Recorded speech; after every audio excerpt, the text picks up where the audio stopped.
Hey, salut! Alors si vous êtes là, c'est soit que vous avez vu ma première vidéo, ça vous a intéressé donc vous êtes revenu, dans ce cas je vous remercie. Soit vous venez de découvrir la chaîne, et je vous remercie aussi. Et du coup c'était juste pour se dire que j'ai essayé de pas prendre en compte les premières journées de top 14 qui se sont déroulées, parce que j'ai commencé à enregistrer avant. Voilà, donc bonne vidéo! Le rugby français a enfin repris, et après être resté sur notre fin la saison passée sans champion de France, une question se pose, qui finira en haut du classement?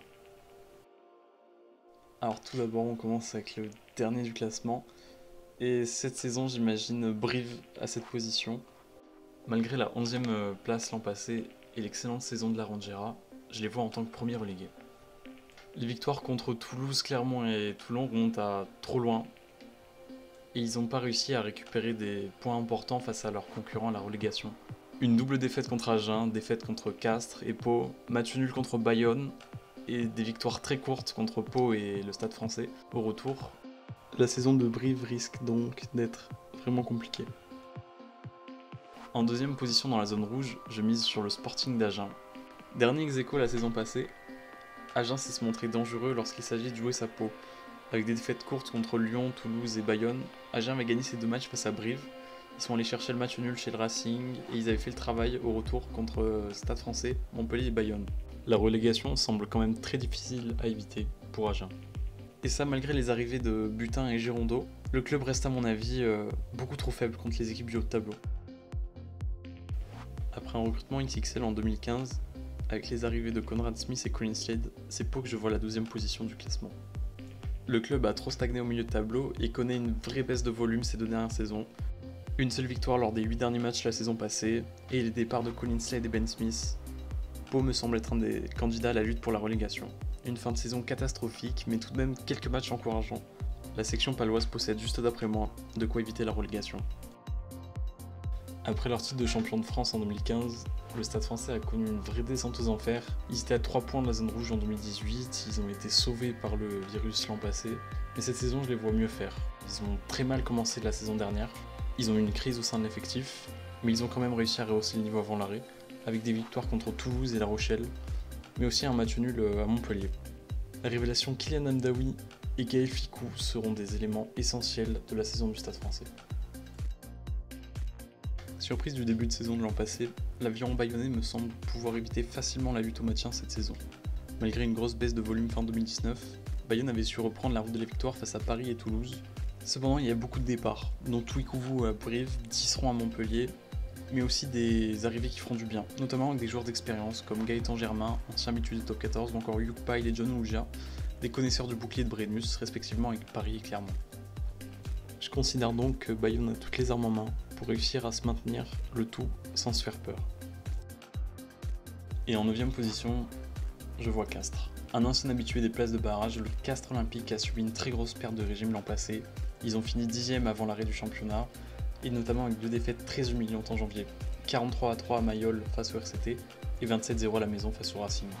De lourdes défaites qui ont sûrement permis de réveiller le CO face à Agen et Pau, mais la crise sanitaire aura vite cessé leur élan.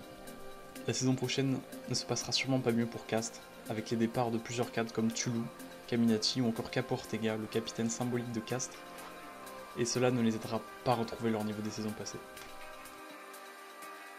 On attaque désormais la partie la plus dure du classement pour moi, parce qu'il reste d'après moi que des équipes qui peuvent prétendre au titre.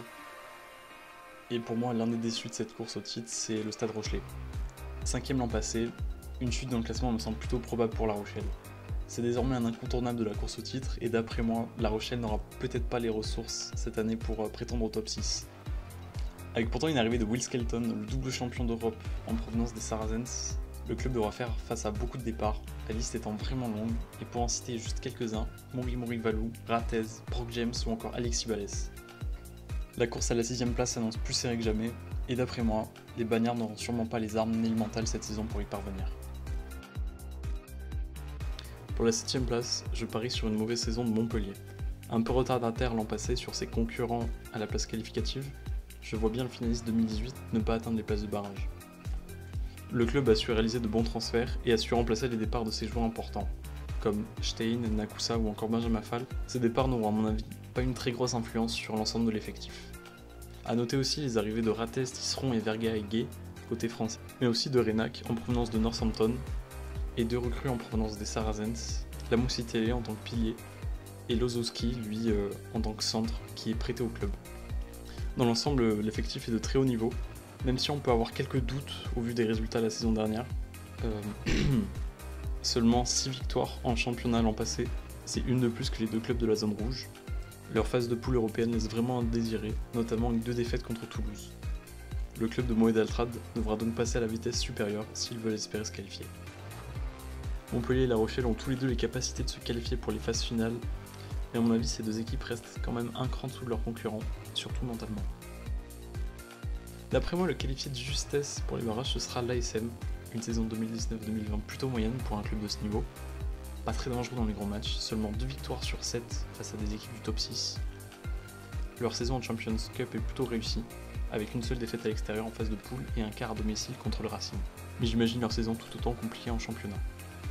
Le club a fait un très bon recrutement avec les arrivées de Sébastien Bézi, excellent à Toulouse mais rapidement mis sur le banc par Antoine Dupont. A noter aussi l'arrivée de la star japonaise Kotaro Matsushima, excellent avec sa sélection internationale, mais il y a aussi beaucoup de départs. Le club perd plusieurs joueurs plein d'expérience, comme Rémi Grosso qui se dirige à Lyon, Toyava qui a signé à Toulon, Gredlello l'ex-international écossais, ou encore Nika Ben Nanon, ce qui à mon avis ne leur permettrait pas de se placer plus haut au classement. Je vois bien le RCT accrocher la 5ème place de peu cette saison. Lancé dans un nouveau cycle après le départ de Mourad Boudjelal, le club semble encore chercher l'équilibre qui lui manquait ces dernières années. Patrice Colazo entame sa 2ème saison et reste conforté à son poste, et Julien Dupuis sera là en renfort pour l'aider. La saison dernière, Toulon était bien trop fort pour leurs adversaires en challenge, et le club a réalisé une très bonne fin de saison en top 14 avant l'arrêt. Tout autant en difficulté pendant la Coupe du Monde que plusieurs autres clubs, Toulon garde tout de même quelques armes en main pour accrocher cette 5ème place.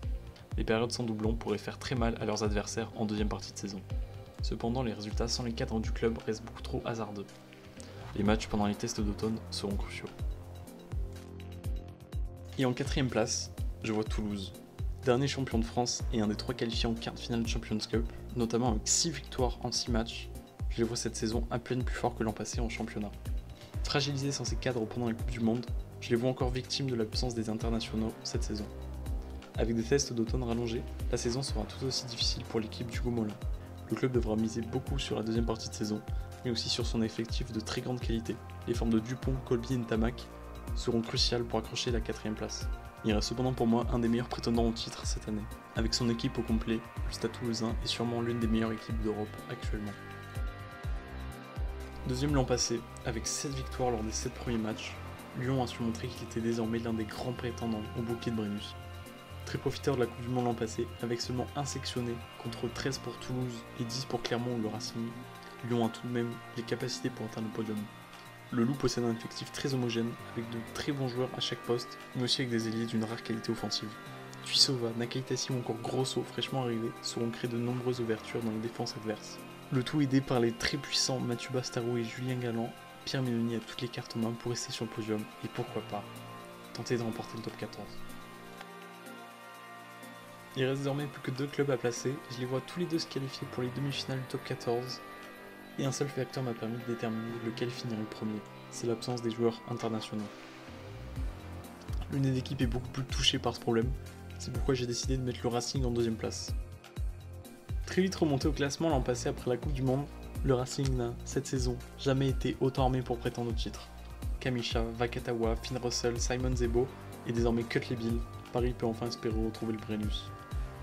S'ils parviennent à éviter de perdre trop de points dans les tests d'automne, ils atteindront forcément le podium. Une précision plus que correcte avec 2 victoires contre Brive et Lyon, on voit au mal ce qui pourrait les arrêter. Ils me semblent être les favoris au titre final, et de pourquoi pas réaliser un doublé européen. Et pour finir, ancien habitué du milieu de tableau, comment ne pas parler de la saison remarquable des Bordelais l'an passé.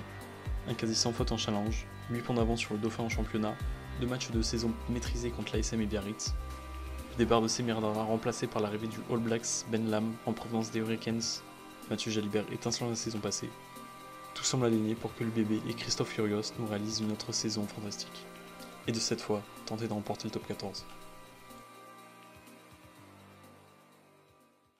Alors oui, bien sûr, ça reste avant tout mon avis. Il y a des chances que la saison ne se termine pas de cette façon, voire même pas du tout, vu ce qui se passe en ce moment. J'ai eu envie de faire ça pour partager ma vision globale de la saison, et en réalisant cette vidéo, j'ai trouvé que sur le papier, la course au titre m'avait l'air plus serrée que jamais. Alors je sais pas si c'est moi ou si c'est réellement le cas, mais cette saison s'annonce palpitante et sûrement pleine de surprises. Sur ce, merci d'avoir regardé cette vidéo, n'hésitez pas à proposer votre classement en commentaire, et à la prochaine. Il était noir, il était noir.